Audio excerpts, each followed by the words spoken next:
Hey, we're back again. Today we're going to show you a tutorial of a Converse shoes. Very simple beginner's tutorial. If you would like to try this one, go ahead and try it, and very simple and easy. So thanks again for joining me. Okay guys, today we're going to create a Converse shoe. I use the 5x7 stapled on back canvas. This is a repurpose, that's why you can see some of the background already is see-through.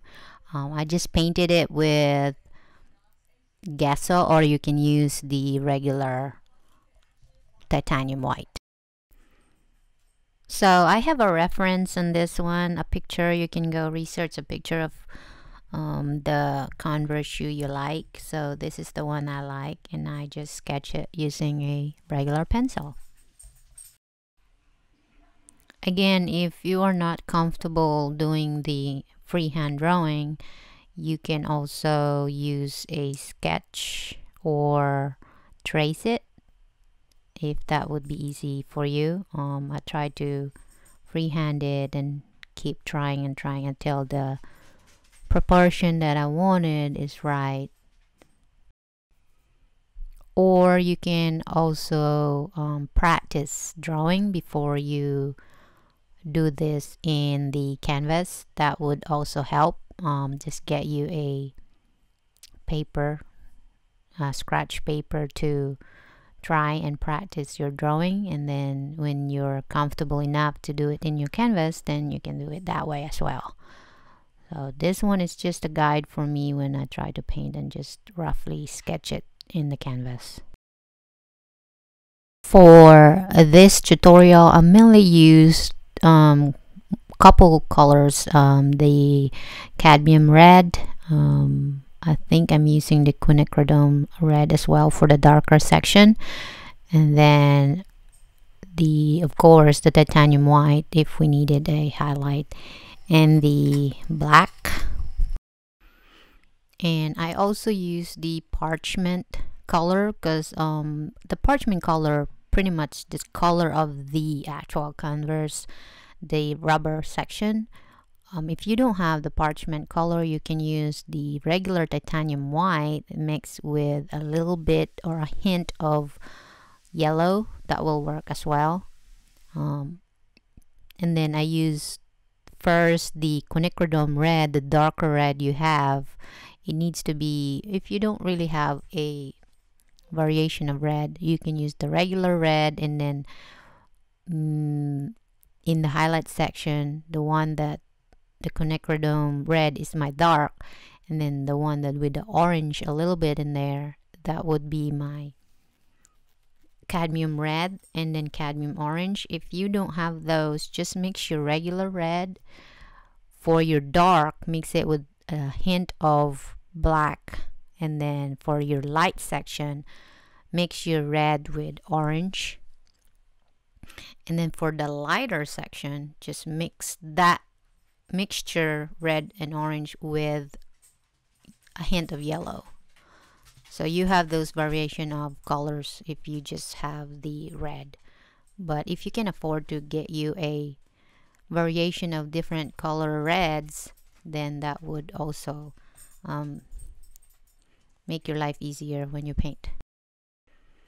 For the background itself, like the surface and then the other part of the background, you can use a color that you like. I try to use the orange, not the yellow, and the green, so it really pops the difference of the shoes. You can use black and it will also pop your shoes because it's red. But this is just to show you that the boundaries of the shoes in the background will really show different colors. But if you really want to create this and want to, hang it in your wall or give it to somebody, use a color that what you like or what the person's like. So that would help as well in your creation. And for this section in here, I'm using the portrait pink for the skin or the skin tone area. It's just a regular portrait pink and then mixture of titanium white for the highlight section. And then I continued to paint the background with yellow in there. But so this is layer. Every time we paint, we do layer. So if you can see that I go back to the tip of the shoes or go back to the red section, it's because I'm layering another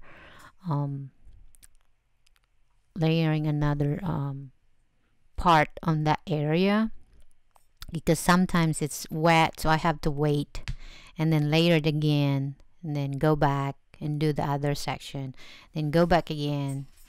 So